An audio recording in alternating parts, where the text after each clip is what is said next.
Chick-fil-A is one of the most popular fast food chains in the country. Now it's at the center of a controversy over marriage. The president of the company said he was in favor of traditional marriage last week, and that led Americans on both sides to speak out. Ephraim Graham has the story. I think we're inviting God's judgment on our nation when we shake our fist at him and say, we know better than you as to what constitutes a marriage. Dan Cathy has never made it a secret. His company, Chick-fil-A, is based on biblical values. The popular fast food chain closes its stores every Sunday. But that comment put Chick-fil-A at the center of a public debate. And battle lines are being drawn. Public officials in both Boston and Chicago say new Chick-fil-A stores are not welcome in their cities. Chick-fil-A's values are not Chicago values. They're not respectful of our residents, our neighbors, and our family members. I don't believe a company that speaks out against gay rights in our country today should have the opportunity to operate in the city of Boston. Other city leaders disagree with keeping a company out simply because of its owner's religious beliefs. Yes, if it produced jobs, and then if there was another business that they believed in gay marriage, they wanted to locate in my ward, I put them right next door to them. Chick-fil-A customers are more interested in rewarding their taste buds than punishing Chick-fil-A. Chicago radio station WBEZ 91.5 recently asked its listeners how Cathy's comments would affect their eating habits. One listener said, quote, "Everybody is entitled to their own opinion, and my opinion is I like Chick-fil-A food. Now, whatever he wants to do with his life and how he wants to feel, that's on him. But I do appreciate him coming up with chicken." In a statement to ABC News, Chick-fil-A said it treats, quote, "every person with honor, dignity, and respect, regardless of their belief, race, creed, sexual orientation, or gender." Conservative politicians like Mike Huckabee and Rick Santorum are backing Chick-fil-A through social media, both recently affirming their support for the company on Facebook and Twitter, and calling for people to eat Chick-fil-A next Wednesday, August 1st. Ephraim Graham, CBN News. I think we've gone crazy. This is just absolutely incredible. Here's the basis for it.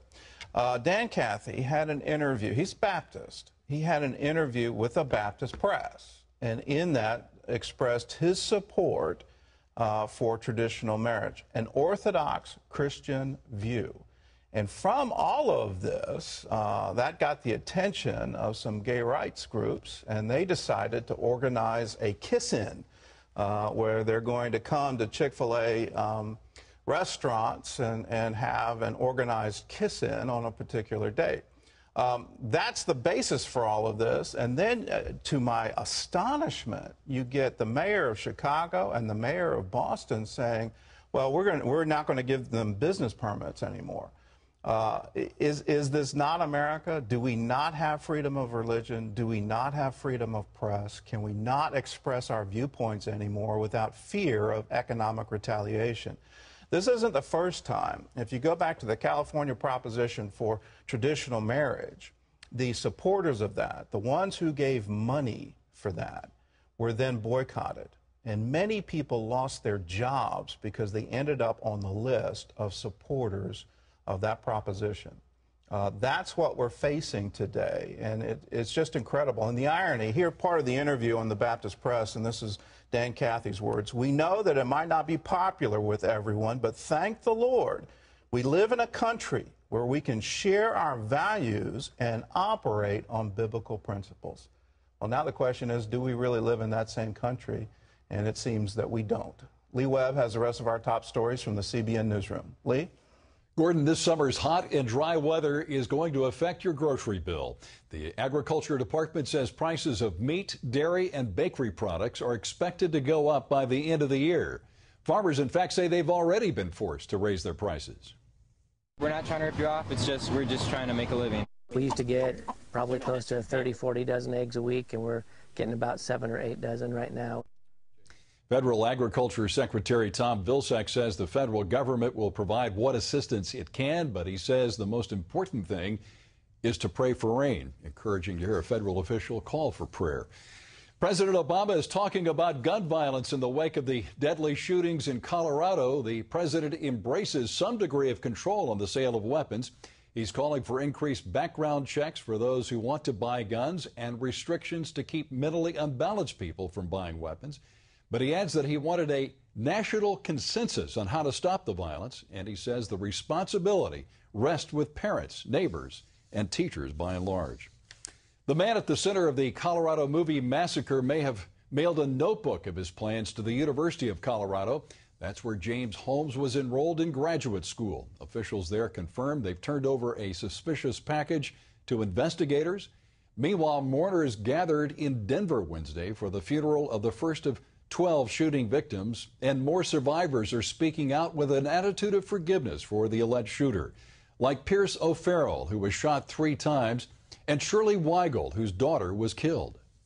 He's just a lost soul right now, and I pray the Lord can find his way into his heart and change him. I'm so thankful that he did not kill himself or be killed. I want him alive. 3 hospitals are extending compassion to the victims, and they plan to limit or wipe out their medical bills. Israel's defense minister is hinting that Israel may attack Iran if sanctions against that country's nuclear program do not work. Ehud Barak spoke at a military graduation ceremony Wednesday. He said Israel may have to make tough and crucial decisions about its national security. He said he knows how tough a strike against Iran would be, but he adds that it would be much more difficult to deal with Iran once it can build nuclear weapons.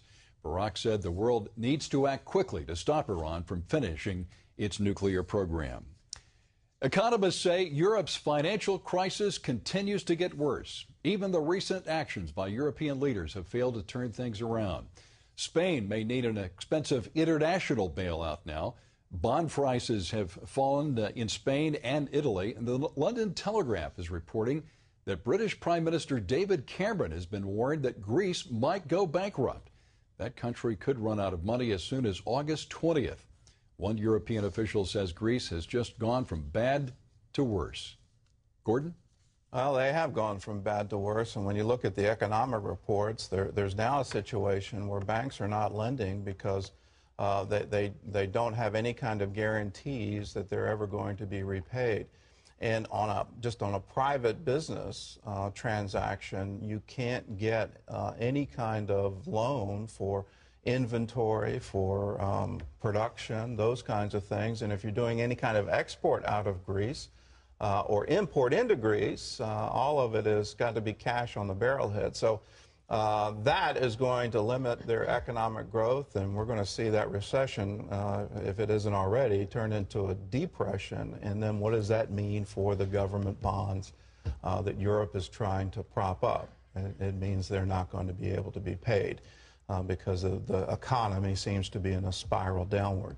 We're going to catch that same contagion because we're running up massive deficits as well. Until we stop doing that and get some economic sanity, we're not going to see a change here either in the economy.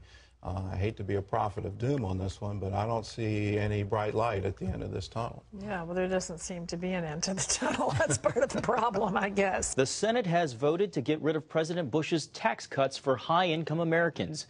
The measure, however, would keep tax cuts for the middle class. Now, Republicans opposed it, and Democrats who want to raise taxes on the wealthy say it would help cut the deficit. But Republicans say raising taxes in a weak economy is a bad idea. Now, Congress has to reach an agreement on what to do about tax rates for the wealthy by the end of the year, or President Bush's tax cuts will expire and taxes would go up for everyone. For the second time in 2 weeks, Gaza's Christians are publicly accusing Muslims of forcing members of their faith to convert to Islam. The recent converts say they became Muslims of their own free will. Christian leaders, though, say radical Islamists increasingly are putting pressure on Gaza Christians to convert or leave. There are fewer than 3,000 Christians living among Gaza's 1.7 million Muslims, and their numbers are shrinking. Well, you can always get the latest from CBN News by going to our website at cbnnews.com.